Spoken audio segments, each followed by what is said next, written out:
Bonjour à toutes et à tous. Voilà, comme convenu, nous nous retrouvons aujourd'hui pour parler d'un sujet qui m'a été demandé sur le groupe, puisque j'ai fait un petit tour d'horizon et que voilà, j'ai donc un certain nombre de sujets qui sont venus et que je vais m'efforcer de traiter, de vous faire partager dans les prochaines semaines. Voilà. Alors aujourd'hui, nous allons démarrer par un sujet qui est très très compliqué, mais qui revient tellement souvent, je pense qu'il nous touche tous, c'est l'estime de soi. Voilà. Alors l'estime de soi, beaucoup d'ouvrages ont été faits sur ce sujet, donc j'ai pas la prétention d'inventer quoi que ce soit. Je pense qu'aujourd'hui nous allons simplement faire une petite réflexion presque philosophique, on va dire, de ce que ça veut dire d'ailleurs ces termes, ça regroupe quoi en nous. Et puis, en quoi ça représente finalement, par définition, un handicap. Parce que si on a une haute estime de soi, je pense qu'on n'aborde pas ce sujet. Voilà, on ne se pose même pas la question. Les choses coulent de source. À partir du moment où on commence à parler effectivement d'estime de soi, c'est qu'a priori, on a l'impression qu'on ne se juge peut-être pas à sa bonne valeur, en tout cas qu'on a des difficultés. Alors, comme c'est souvent le cas, je trouve que c'est quand même plutôt bon signe. Parce qu'à partir du moment où on pense que l'on a un problème avec la façon dont on s'estime, c'est donc que quelque part au fond de nous, on sent que peut-être bien, qu'on est peut-être un petit peu plus grand qu'on l'imagine, mais qu'on a beaucoup de difficultés à atteindre cette grandeur. Donc ça, c'est déjà positif, parce que ça veut dire qu'il y a une sensation intérieure, comme une petite voix intérieure qui nous dit « Je pense que tu t'es peut-être mieux que ça. » Voilà. Mais beaucoup de difficultés à y accéder. Alors, inutile de vous dire que c'est une question que j'ai beaucoup abordée, je dirais même en tant que généraliste, mais surtout après en thérapie, que j'ai beaucoup travaillé pour moi-même aussi. Donc voilà, c'est ce que je vous disais, on partage nos vécus, nos expériences, et on va essayer de comprendre ensemble, si vous le voulez bien, en fait cette estime de soi, comment elle naît finalement, comment elle se construit à travers notre existence. Et on va repartir, comme c'est souvent le cas, de notre naissance en fait, de notre petit enfant intérieur. Alors je ne reviens pas sur les liens limitants, mais vous allez voir que ça va faire complètement écho avec ce vécu dont on a déjà parlé dans les séances précédentes. C'est-à-dire que un enfant ne se pose pas cette question. Je pense qu'un enfant à la naissance, il va tout simplement regarder la vie comme quelque chose qui est une multitude d'expériences. Bien sûr que ça va conditionner, après on l'a déjà vu, un ressenti, des émotions et puis des blocages, mais au départ l'enfant, lui, je ne pense pas qu'il ait de problème avec l'estime de lui-même. Il est lui-même, voilà, il est au départ différent des autres, puisqu'on est tous différents les uns des autres, mais tant qu'il n'a pas contacté en fait cette différence, c'est-à-dire tant qu'on n'est pas... Il n'a pas été l'objet de jugement. Voilà, ça, on en a déjà parlé, mais ça va vraiment être la base de ce qu'on va dire aujourd'hui. Il n'a aucune raison de se juger, de se déprécier. Voilà, parce qu'on a compris, l'estime de soi, si ça pose problème, c'est qu'on se déprécie. C'est qu'on n'a pas confiance en soi, qu'on ne sait pas vraiment qui on est et quelle valeur on a. Voilà. Donc l'enfant au départ, vous avez compris, il ne se pose pas ce type de questions parce qu'il va expérimenter. Mais, comme on l'a déjà vu, il n'est pas seul au monde. Il arrive dans une famille, entouré de ses parents. On a vu qu'effectivement, lors de ses relations familiales, parentales, on va projeter sur lui certaines choses. On va avoir forcément une forme de jugement. Même si c'est avec beaucoup d'empathie et d'amour, cet enfant, quelque part, on va lui faire comprendre que il doit ressembler à ce qu'on aspire de mieux pour lui, mais forcément, il va perdre, je vais employer un mot, une forme de virginité. C'est-à-dire que quelque part, cette pureté qu'il a au départ, voilà, eh bien il la perd. Il la perd parce que autour de lui, il va sentir progressivement que l'important, c'est de correspondre à ce qu'on attend de lui. Alors bien entendu que ça va dépendre de l'environnement de cet enfant et ça va dépendre aussi de la sensibilité de cet enfant. Je crois que là, il est important d'aborder un chapitre un petit peu annexe sur l'émotionnel. Nous ne sommes pas tous fabriqués de la même façon. Je ne sais pas si vous savez, mais au niveau des pourcentages, on va dire, à peu près 20% de la population serait classée dans les hyper-émotifs. C'est-à-dire un cerveau qui, on le sait maintenant, sur le plan physiologique, n'est pas fabriqué totalement de la même façon. Je ne sais pas si vous aviez vu, à un moment donné, a été postée sur le groupe une très belle vidéo de cette jeune femme, de son témoignage sur cette hyper-émotivité, cette hypersensibilité. Eh bien, 20% de la population, dans ce groupe, je ne sais pas combien on est, mais il y a un certain nombre d'entre vous qui l'êtes, ça c'est sûr. Ça veut dire que déjà, enfant, on ne va pas percevoir le monde de la même façon. Ça veut dire que on va être, quand on est dans cette hypersensibilité, encore beaucoup plus réceptif à ce qui va se passer autour de nous. Et puis on va être également très souvent sous une forme d'empathie très importante. Alors, parmi ces 20%, je fais aussi un petit détour vers un sujet qui m'intéresse énormément aussi, qui s'appelle la précocité, enfin ce qu'on a appelé la précocité.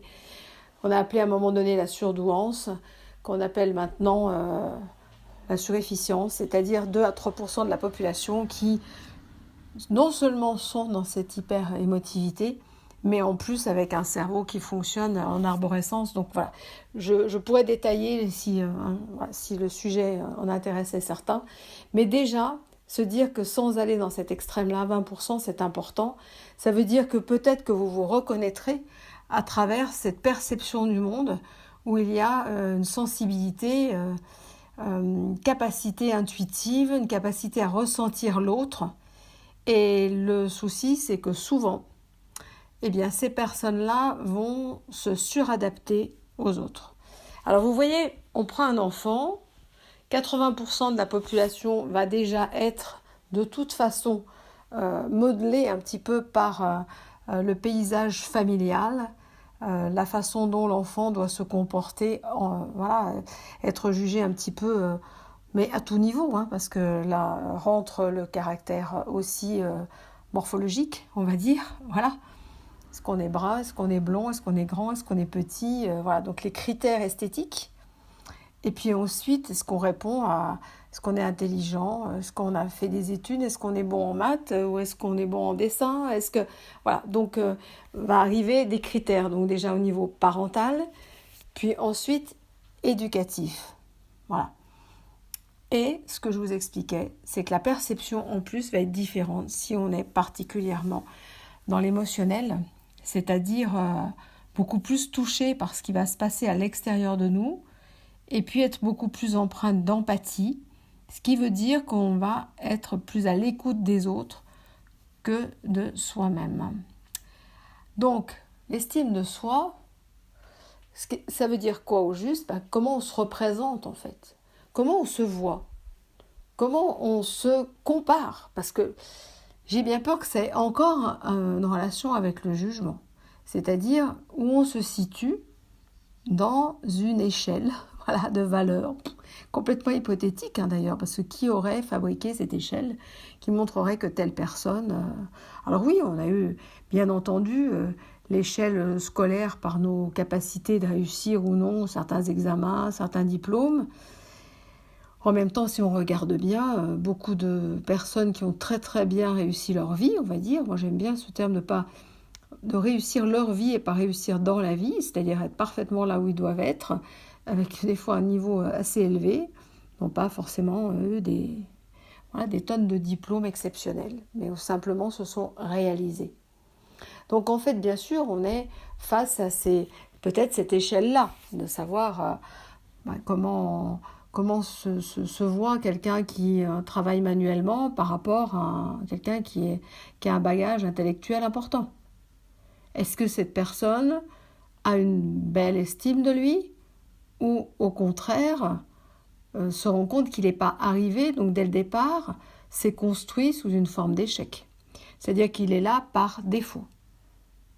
Donc moi, je vais garder cette comparaison parce que je crois qu'elle a été importante pendant quand même pas mal de décennies, en tout cas dans notre pays, parce qu'on n'a quand même pas vraiment valorisé le travail manuel, c'est le moins qu'on puisse dire, et on est allé vraiment vers une course au diplôme, et une course à combien d'années après le bac on pouvait faire pour rivaliser et être sûr d'avoir un bon job bien rémunéré.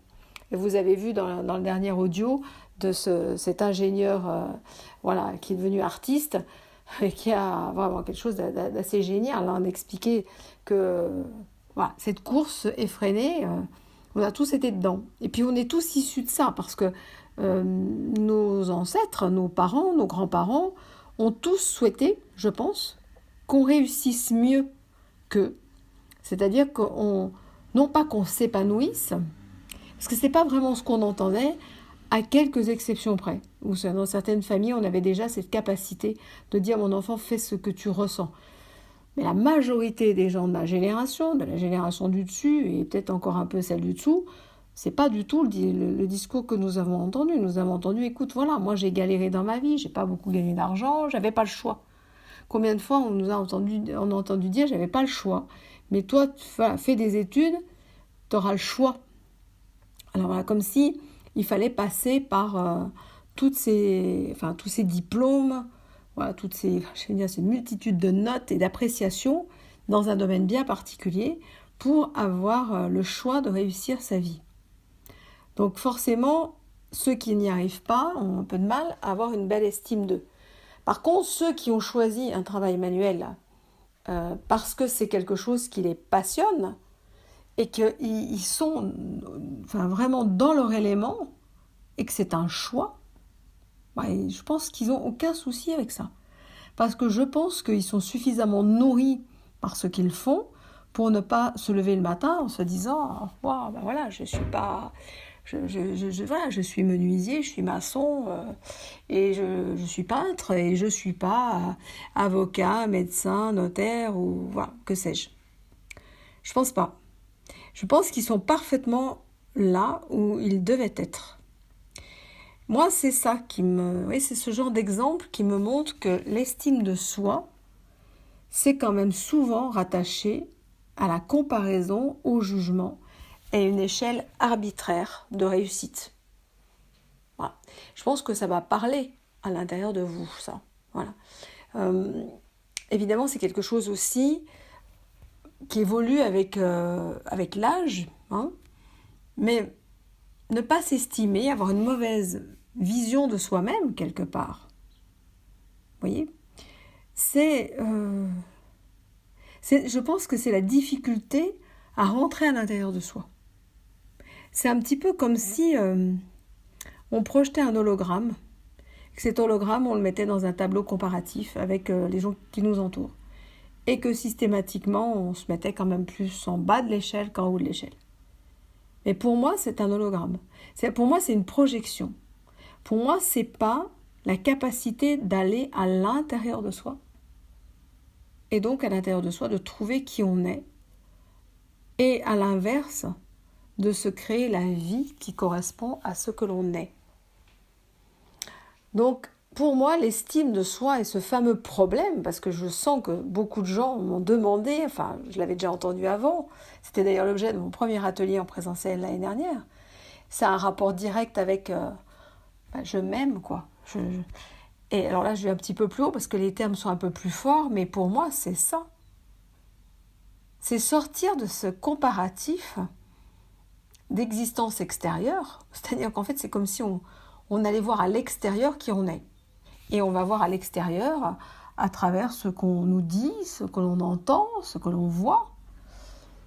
Mais on ne va pas à l'intérieur de soi pour entendre la petite voix intérieure qui nous dit « mais en fait, quand tu fais ça, t'es bien.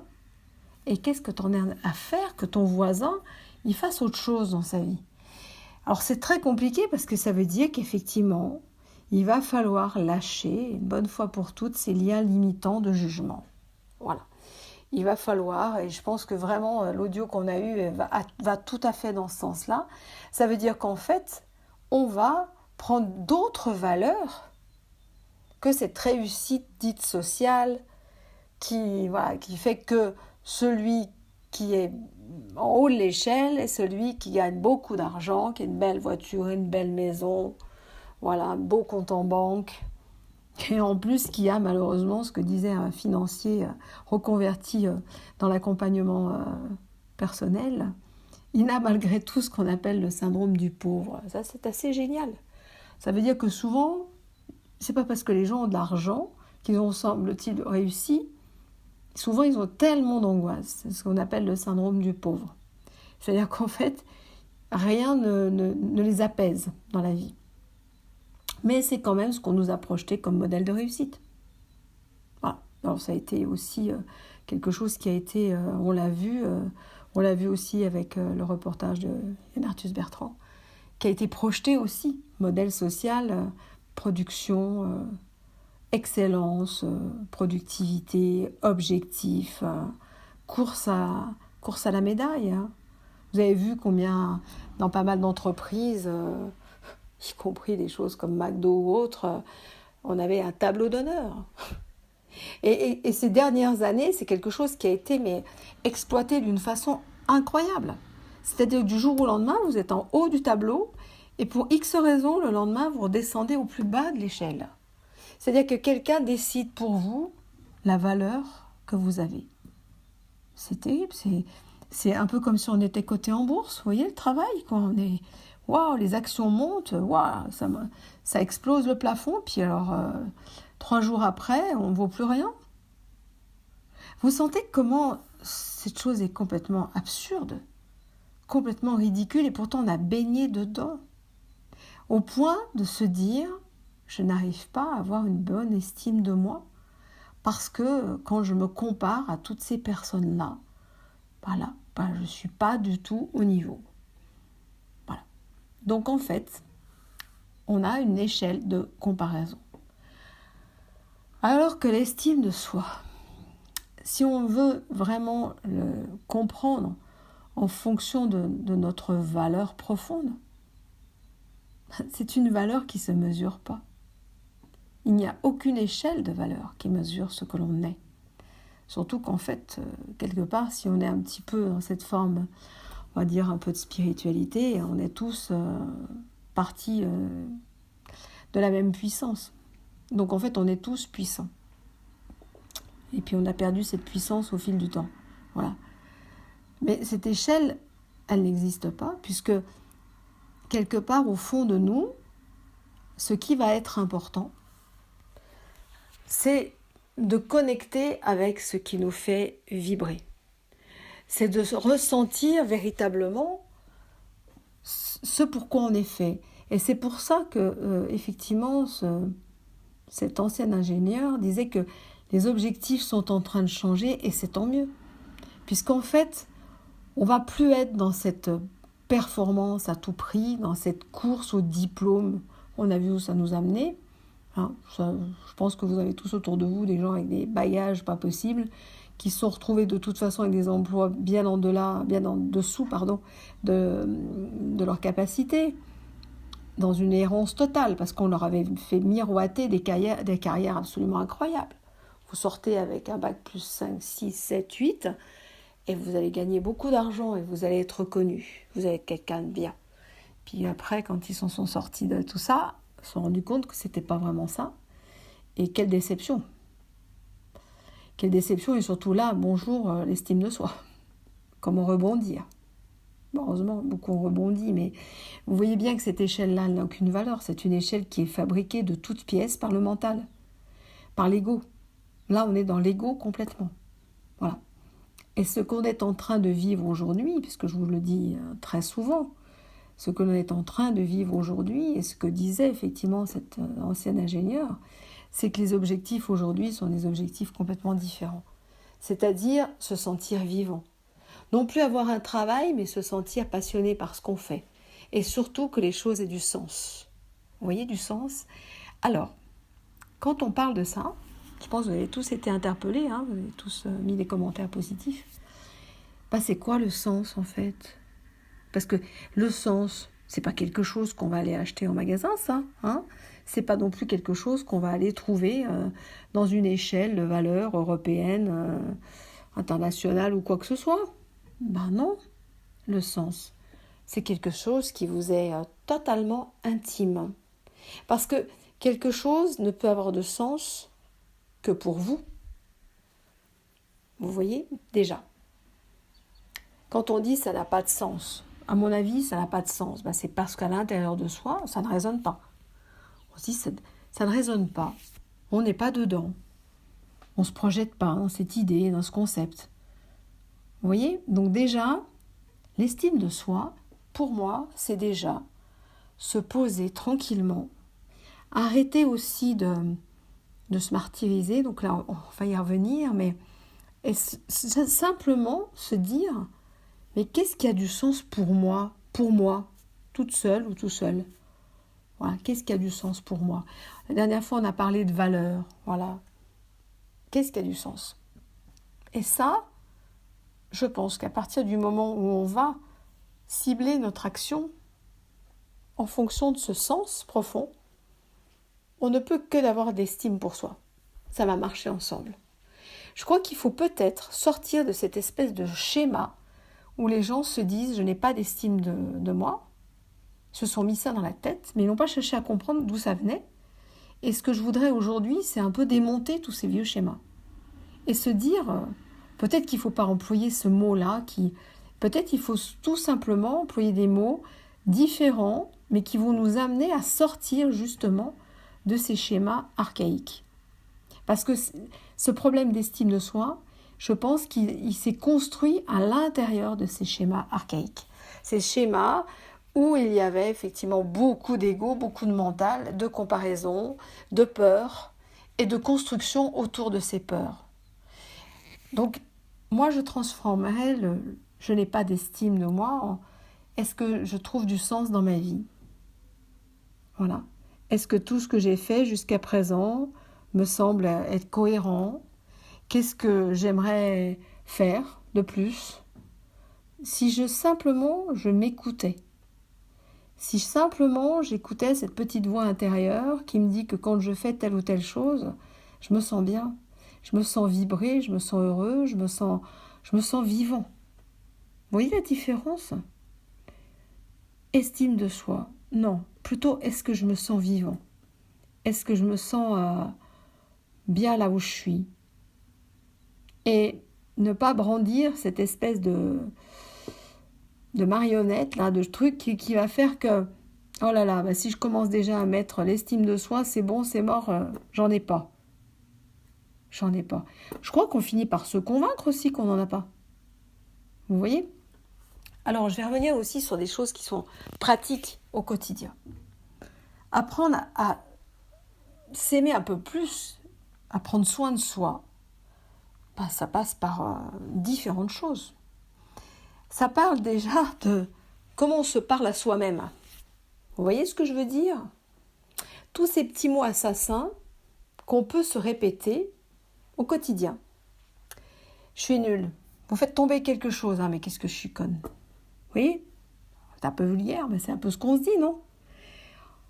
Ce qu'il faut savoir, c'est que tous ces petits mots qu'on va dire comme ça, l'air de rien, pour ponctuer une action qu'on a ratée, ou une bêtise qu'on a pu faire, on va dire une maladresse, ils sont puissants quand même. Je ne sais pas si vous vous rendez compte, mais voilà. Alors moi, je vais vous donner une image, c'est un petit peu comme, vous savez, ces poupées vaudou, là, une petite poupée de chiffon qui vous représente. Pensez-y, ça peut être intéressant. Chaque fois que vous vous envoyez ce genre de petites phrases-là, négatives, c'est-à-dire je suis nulle, je suis con, je suis débile, franchement, enfin voilà, toutes ces, je suis pas à la hauteur, voilà. Je vous parle pas de l'esthétique, je suis mec, je suis grosse, je suis ci, je suis là, vous voyez, tous ces mots-là, toute cette vision que vous avez, voilà, tous ces mots moi je les appelle les mots assassins. Imaginez que c'est comme des aiguilles que vous piquez dans cette petite poupée de chiffon qui vous représente. Vous allez réfléchir, et depuis votre enfance, je pense que cette poupée, c'est plus une poupée, quoi. Et pour qu'elle pique, il y a des aiguilles de partout. Et après, on va se dire, je ne comprends pas pourquoi je n'ai pas d'estime de moi. Déjà, enlever les aiguilles. Voilà.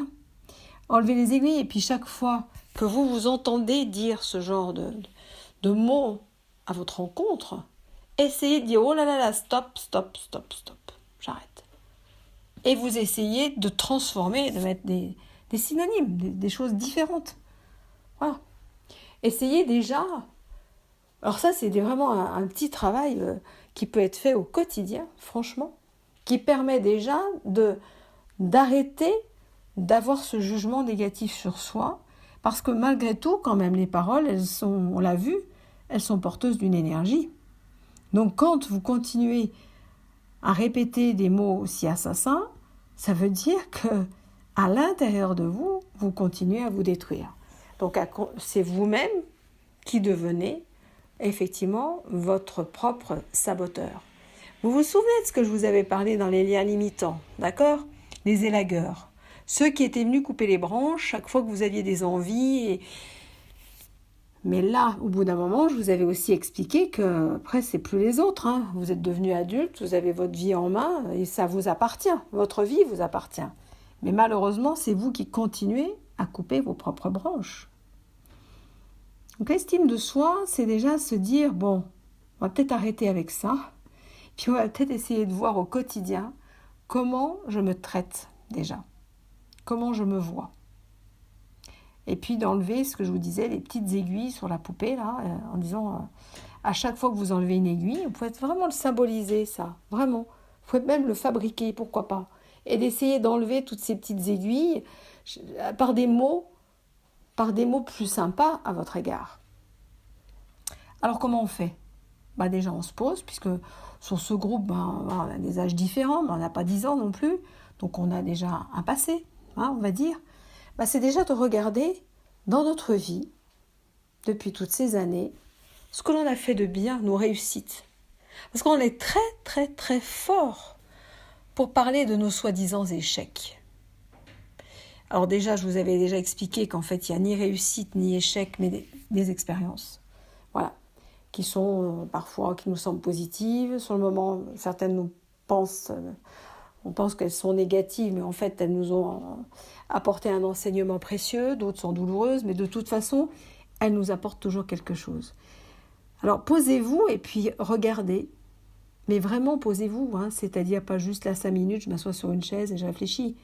Non. Faites-le régulièrement. Faites-le régulièrement pour que les choses vous reviennent. Les souvenirs vous reviennent. Déjà, bénissez-vous aujourd'hui d'être là, vivant, d'avoir traversé déjà des choses bien difficiles parfois, voilà. Ok, j'y suis arrivée. Regardez où vous en êtes dans votre vie. Est-ce qu'on nous a appris à regarder nos réussites ? Non, on nous a poussé à avoir des réussites. C'est pas pareil. Et les réussites que les autres voulaient bien comprendre comme des réussites. Mais après, que sont devenues nos réussites ? C'est important parce que, en fait, je vous ai dit que dans la vie, tout était équilibre, ce qu'on appelle en médecine l'homéostasie. Tout est équilibre. Et le manque d'estime de soi ne vient pas de comment on a été fabriqué du tout, vient de la difficulté qu'on a à garder cet équilibre, c'est-à-dire à mettre une plus grande importance dans les choses qui nous paraissent négatives, qui vont alimenter justement cette vision qu'on a de nous, plutôt que de regarder ce que l'on a réussi. Regardons les amis autour de nous. Vous savez, les amitiés, ça ne nous vient pas comme ça. Quand on a des amis, c'est que on a créé quelque chose, on a créé un lien.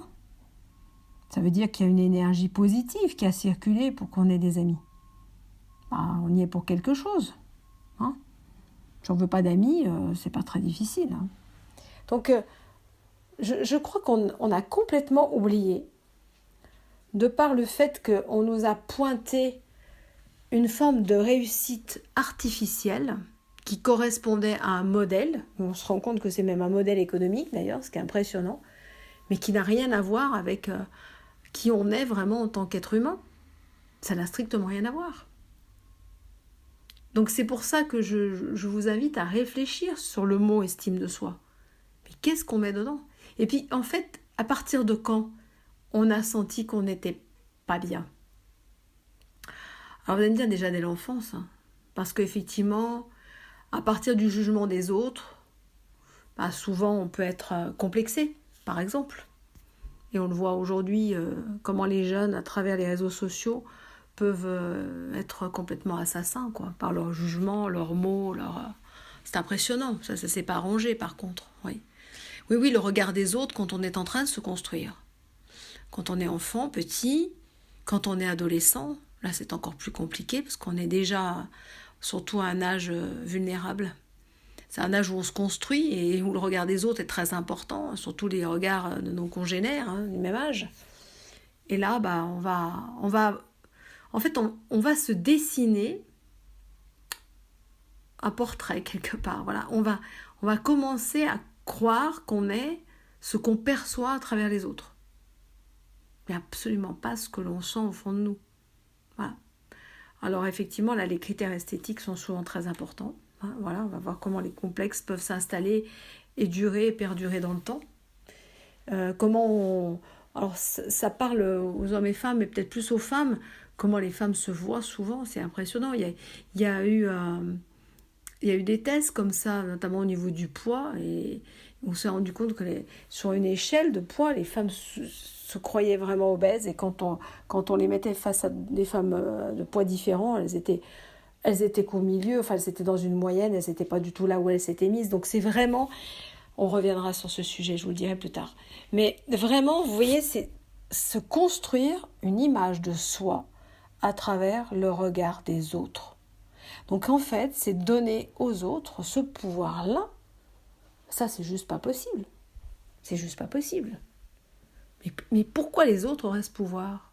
De quel droit ils auraient ce pouvoir de savoir qui on est au fond de nous-mêmes ? C'est quelque chose de très intime. C'est quelque chose de profond, de puissant et d'intime. Parce que ça a un rapport avec la petite voix intérieure. Vous voyez ce que je veux dire ? Alors c'est sûr que pour beaucoup, cette petite voix, elle a fini par s'éteindre parce que le brouhaha extérieur était trop puissant, trop pas important pour qu'on puisse écouter soi-même. Mais aujourd'hui, si vous êtes sur ce groupe et si vous entendez écouter ce message, si vous prenez le temps de m'écouter, si vous m'avez demandé aussi de travailler sur ce sujet, c'est que vous sentez bien qu'il y a quelque chose qui ne va pas.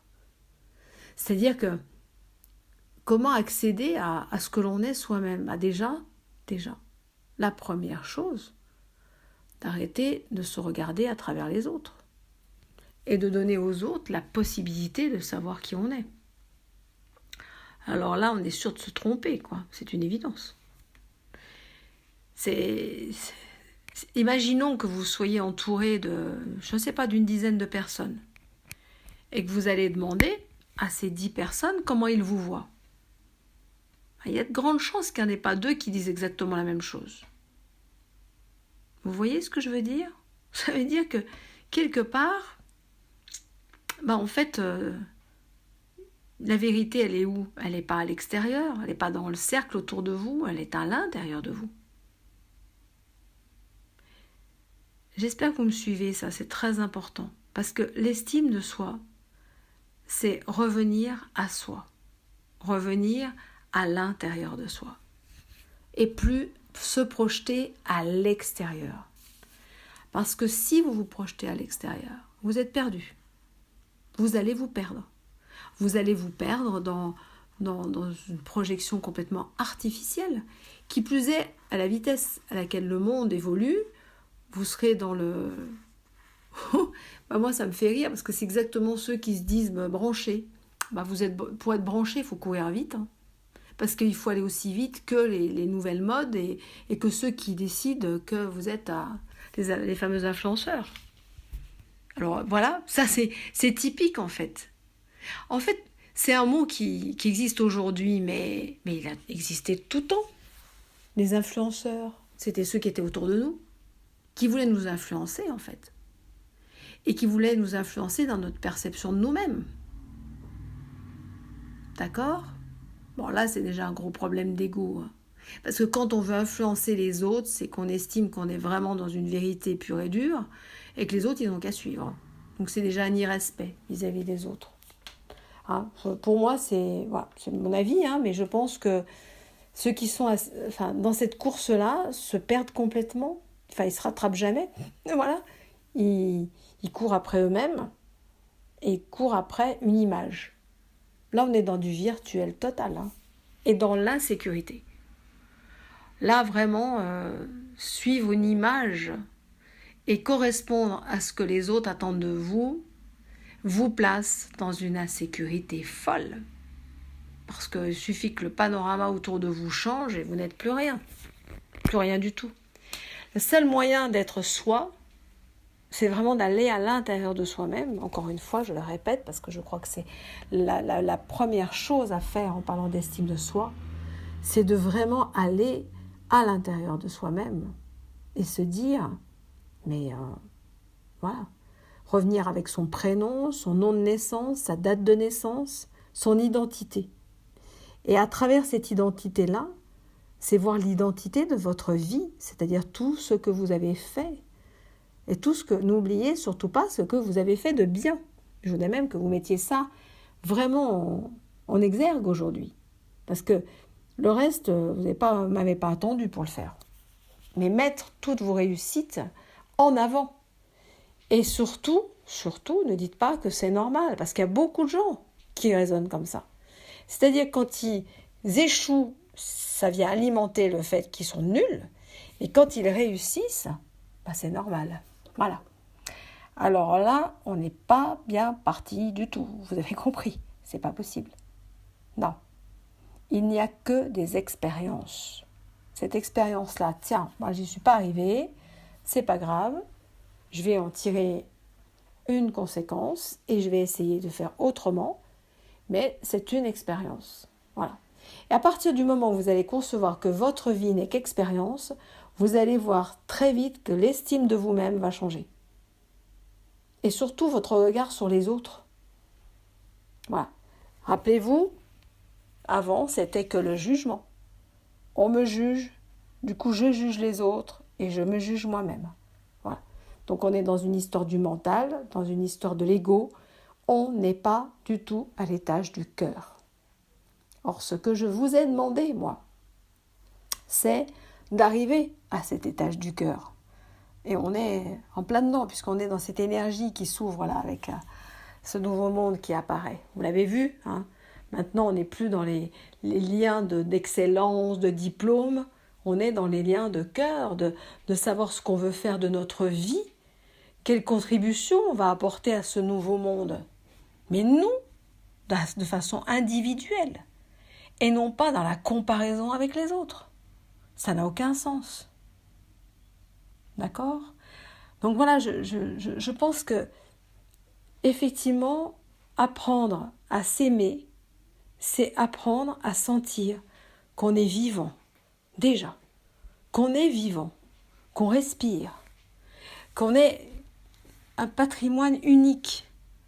Cette unicité de chaque individu permet de ne plus se comparer, de savoir que chacun va faire ses expériences de vie, mais qu'il n'y a pas une vie réussie ou pas.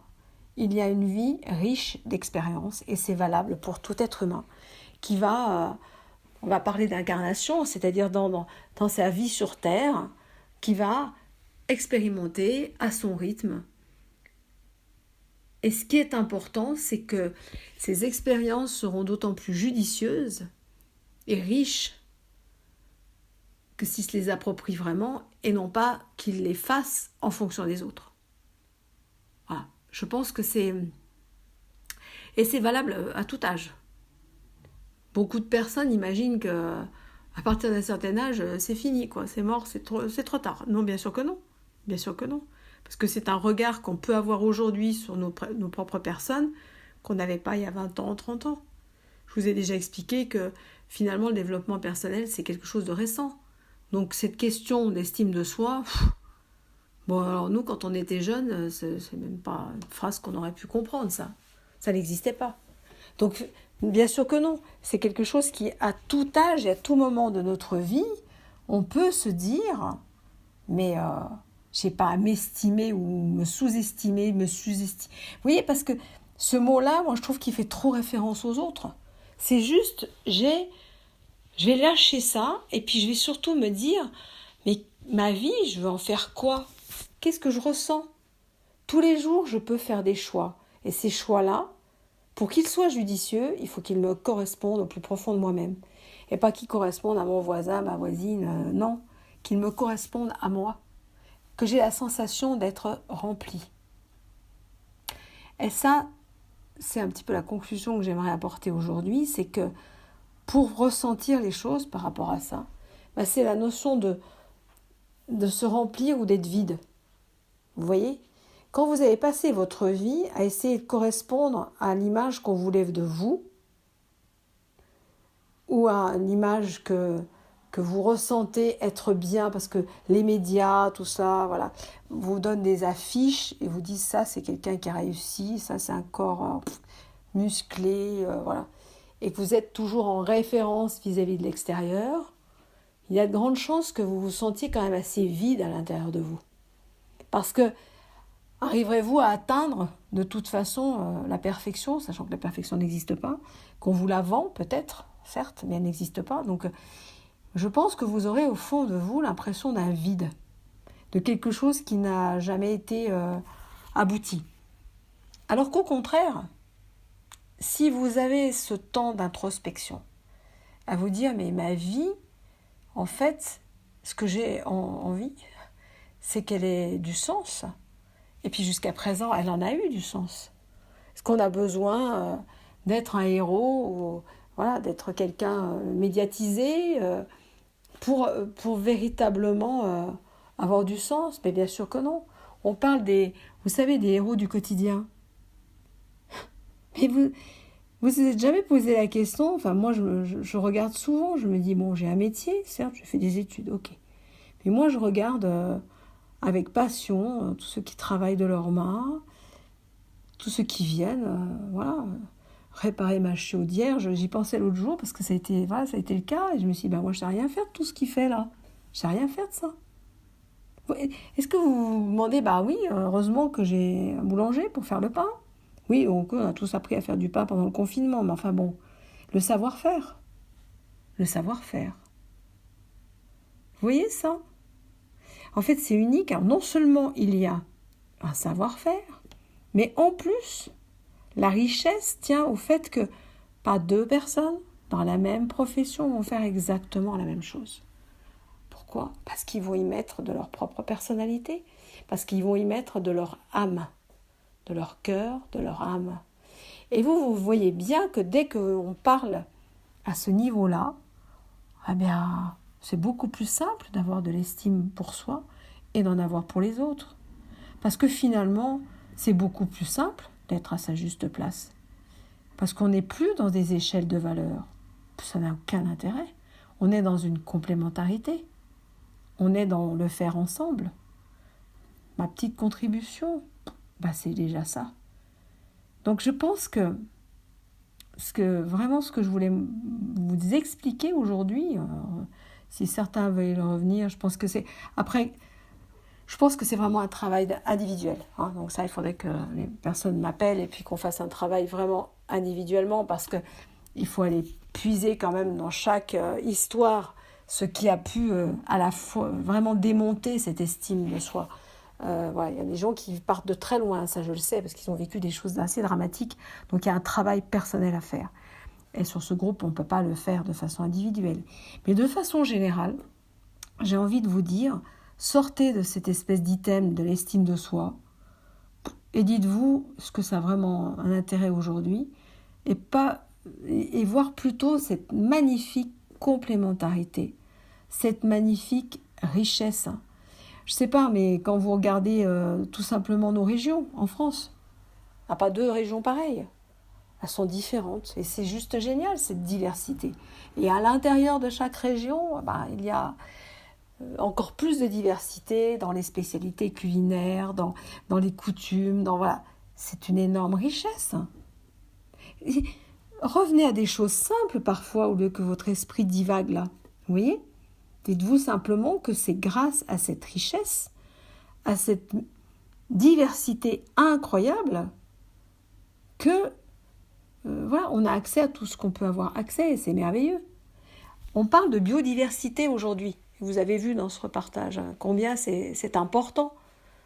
La biodiversité, c'est aussi l'être humain. L'être humain, si on le standardisait, on l'appauvrirait. On appauvrirait son patrimoine génétique et on le rendrait excessivement vulnérable. Ce qui lui a permis d'évoluer à travers les siècles, c'est sa capacité d'adaptation. Mais une capacité d'adaptation, c'est parce qu'on se conjugue au pluriel. D'accord ? C'est parce qu'on est complémentaires. Si vous mettez des clones dans une usine, on l'a déjà fait, mais ça s'appelle des robots. Mais malgré tout, l'intelligence, elle est quand même humaine. Alors, vous allez me parler d'un vaste débat sur l'intelligence artificielle, mais enfin bon, moi je parle de l'intelligence humaine et je parle même de l'intelligence du cœur. Voilà. Vous voyez qu'on ne se place plus au même niveau. Prenez le temps de cette réflexion.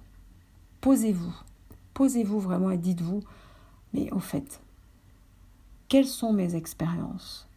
Je fais défiler ma vie et je regarde tout ce que j'ai réussi, dépassé, ce que j'étais, ce que je suis maintenant, tout ce que j'ai fait, les échanges, les amis, les enfants, enfin tout ce que j'ai fait dans ma vie. Et arrêtez de vous dire que tout ça, ça sert à rien, que c'est nul, sous prétexte que le reste est plus important, mais non. Donc déjà, commencez par ça. Et ensuite, mettez-vous dans la biodiversité humaine. Ça veut dire qu'il n'y a plus d'échelle de valeur, de plus, de moins. De toute façon, c'est terminé. Alors, la bonne nouvelle, c'est que dans les années futures, vous l'avez entendu et j'en suis persuadée, c'est pas de cette façon-là que ça va se régler. Donc tant mieux, parce qu'il y aura simplement des gens qui auront envie, qui se mettront avec d'autres personnes qui auront les mêmes envies et puis qui auront des talents différents. Et tous ces talents mélangés vont faire que ça va pouvoir être possible. Voilà. Aujourd'hui, c'est des talents pluriels dont on a besoin pour faire bouger ce monde. Et pas de gens qui sont là à se dire « je ne suis rien, je ne peux rien faire, je suis nul ». J'ai toujours pensé que j'étais nulle, que je ne servais à rien. Donc sortez de ça, vraiment sortez de ça. Et dites-vous qu'il n'y a aucun enfant nul, donc par définition aucun adulte nul, c'est un adjectif qui ne devrait jamais exister, jamais être prononcé, ça c'est un mot assassin qu'il faut bannir de notre propre langage. Voilà, donc n'oubliez pas, chaque fois que vous vous dites des mots de ce style-là, vous plantez une aiguille de marabout dans votre poupée de chiffon et vous l'empêchez de vivre, vous l'assassinez. Petit à petit, vous l'assassinez. Voilà. Bon, je ne veux pas être trop longue sur ce sujet. J'espère vous avoir aidé à cette réflexion, en fait, de sortir de ces mots. Je n'ai pas d'estime pour moi. Qu'est-ce que je suis et qu'est-ce que je peux faire dans ce monde et quelle est finalement ma valeur, ma spécificité. Et on en a tous. Voilà. Donc là, je ne veux pas entendre quelqu'un qui dit « j'en ai pas, je ne sers à rien » parce que ça, c'est pas possible. C'est pas possible parce qu'on est nés tous différents, donc on est tous nés avec des talents. Et ces talents, aujourd'hui, justement, ils demandent à être réveillés. Rappelez-vous le grand éveil, voilà. Ils demandent à être éveillés. Donc, prenez une maison. Bon, il y a des gens qui sont très doués, mais en général, pour construire une maison, il va y avoir quand même un certain nombre de corps de métier qui vont intervenir pour construire cette maison. Chacun avec leur spécificité. Et ils sont tous interdépendants. Eh bien, dites-vous que la vie, c'est ça. Voilà. On a tous une spécificité. À vous d'aller à l'intérieur de vous pour aller la chercher, l'éclairer, si c'est encore dans une pièce sombre, et de la mettre en valeur pour vous-même, pour vous sentir vivant déjà, vous remplir. Rappelez-vous ce vide, vous vous remplissez. Et puis en plus, Ce qui est génial, c'est que vous allez pouvoir le partager. Voilà. Quelqu'un qui a une estime de soi correcte, c'est juste du bonheur pour les autres. Ceux qui en ont un peu trop, ça c'est plus la même chose, c'est un problème d'ego. C'est pas des gens qui sont forcément bien dans leur peau. Voilà. Vous voyez, pour conclure, la réponse n'est pas dans les autres, dans le regard des autres sur vous, ou vous, le regard que vous portez sur les autres. Elle n'est pas dans le jugement ni d'un côté ni de l'autre. Elle est à l'intérieur de vous. Vous respectez en tant qu'être unique. Elle est à l'intérieur de vous. Écoutez cette petite voix intérieure, qui est la voix du cœur. Et cette voix du cœur, on le sait maintenant, puisqu'on sait qu'il y a tout un système neurologique indépendant de notre cerveau qui régit notre cœur, d'accord, et qui marche avec l'émotionnel. Voilà. Et écoutez, j'espère que cette séance vous aura fait du bien.